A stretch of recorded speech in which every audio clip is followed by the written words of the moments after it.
بسم اللہ الرحمن الرحیم۔ یہ بروڈا کے اندر معذورین کا مدرسہ چلتا ہے جس میں ہر قسم کے معذور پڑھتے ہیں الحمدللہ۔ نابینا بچے بریل سے قرآن پاک کو حفظ کرتے ہیں، اور جو ڈیف اینڈ ڈمب ہیں یعنی بول نہیں سکتے سن نہیں سکتے وہ بھی یہاں پر پڑھتے ہیں، دینی دنیاوی تعلیم الحمدللہ حاصل کر رہے۔ فی الحال قرآن شریف جو ان کے اشاروں کے لیے سب سے پہلے یہ تختی ہے، الف سے یا تک کی یہ پوری تختی ہے۔ اس تختی کے اندر سب سے پہلا یہ کورس اشاروں میں ہے، اس کے بعد یہ کورس کے بعد قرآن شریف کو اشاروں میں یہ لوگ پڑھتے ہیں، اور الحمد شریف سے لے کر من الجنۃ والناس تک یہ اشاروں میں قرآن کو پڑھ لیتے ہیں۔ اس کے لیے پورا ایک کورس ہے۔ یہ آپ کے سامنے جو بندہ کھڑا ہے ان کا نام سہیل ہے، یہ 2 سال سے یہاں پر ہے۔ یہ یہاں پر قرآن پاک اشاروں میں سیکھ رہے اور باقی بہت ساری حدیثیں بھی اشاروں میں سیکھ رہے الحمدللہ۔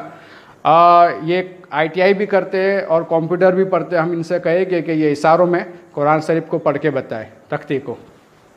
انہوں نے بسم اللہ الرحمن الرحیم پڑھا، اللہ کے نبی صلی اللہ علیہ وسلم میں درود پاک پڑھا۔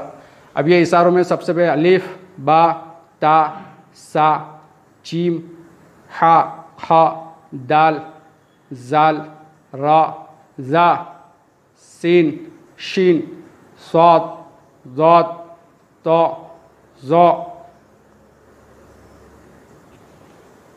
عین، غین، فا، قاف، کاف، لام، میم، نون، واو، حمزہ، ہا، حمزہ، یا۔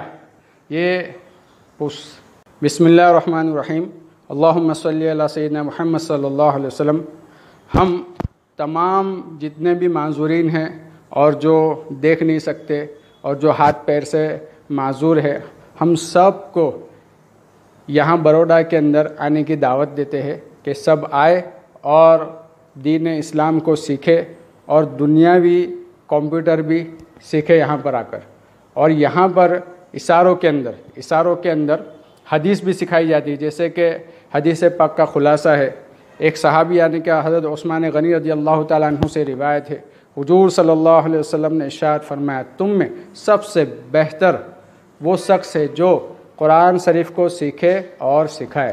تو آئے میرے دوستو، ہم سب اس بات کو جانیں کہ بھئی ایسے لوگوں کو بھی قرآن سکھایا جاتا ہے، اور ہم حضرت مولانا مفتی قاری احمد علی صاحب فلاحی کا تہہ دل سے شکر گزار کرتے ہیں کہ اتنا بڑا مدرسہ یہاں پر الحمدللہ جو بنایا ہے، ان کی فکروں سے، ان کی دعاؤں سے، ان کی کوششوں سے